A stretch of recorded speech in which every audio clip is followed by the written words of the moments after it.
Okay, in this video today I'm going to demonstrate basically from sign up up through just initial login, like basic configuration.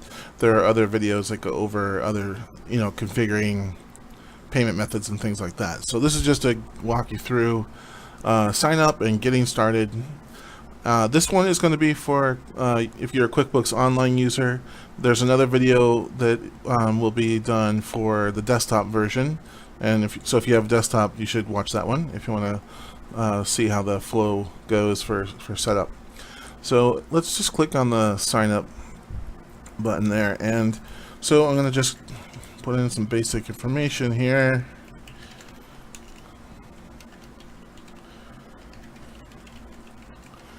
And we'll put in some kind of a password here.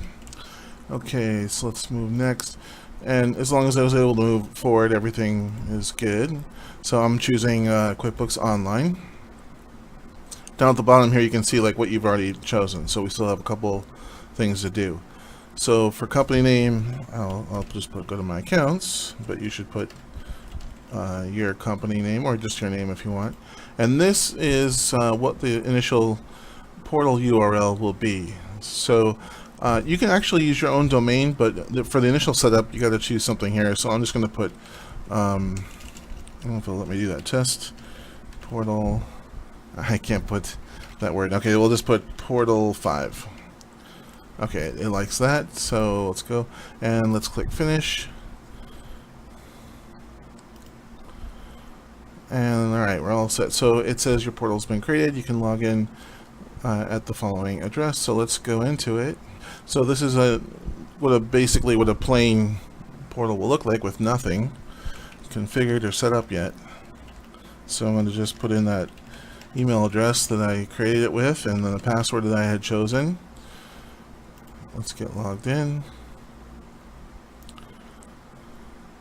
Okay, so this is what you should see when you first log in, and you'll see that we're not connected to QuickBooks Online yet. So that's the first thing that you want to do, is get yourself connected to your QuickBooks Online account. And if you don't have one yet, then you should create one. I think it even prompts you to do that.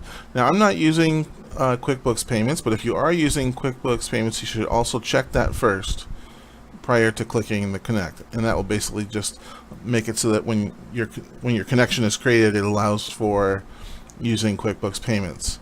If you don't set this on initial setup, you can just disconnect and then reconnect again with that option enabled. So we'll just click here, and it's going to basically ask me to log into my account, and then it's just going to ask me to confirm that I want to connect my QuickBooks Online to go to my accounts, and I will authorize. And once that's done, it should take me right back. We can just close that window.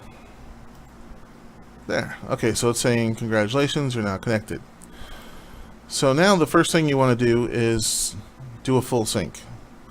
And so it's easy, just click on refresh all. It should actually, that button probably should say sync all. You can just click on each one individually, but it's just easy to do them all.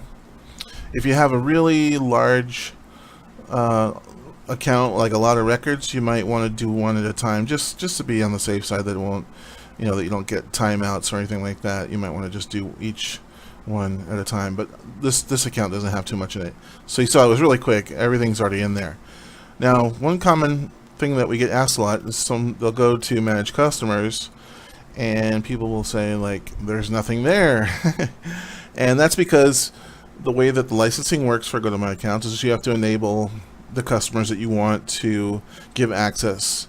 Okay, because licensing is based on the number of customers and staff logins that you want to have. So for example, if I go into account here and I click on your plan, and I'm set up for a free account right now, so I can have 10 clients or customers and 1 staff account for my free, to use the free tier. So it just means that you need to go back in here. You can either go to this link here, enable disable customers, or even from the manage customers page up here, enable disable customers. So just go to that. It will, again, if you have a large list, it'll take a little while to load all this up. but this is not a big one, so you'll see it's pretty simple. I'm gonna just enable let's see here, let's do ABC, and I have a couple of their test accounts here, and let's do, I don't know, this one. What else do I got? That's good enough. So if I go back to manage customers, you'll see I just enabled a couple. ABC Company, Jack Black, Team America. These are just fake accounts that I have in here. So anyway, you can see already I've got, invoices and payments and things in here. So it's now basically ready to go. The only thing that you would need to do, at least as a first step, and I won't go much further than this, but is you'd want to go into settings, for example, and you'll set up some of these things. You're going to want to set up for sure your templates, your email templates, change the wording and things. You'll want to probably change your colors and logo. You'll want to go into payment methods. So I think that's all I'm going to do on here. And like I said, if you're using QuickBooks Desktop, that's a different video, and you should watch that one. It will show you how to use the Sync app and get yourself connected.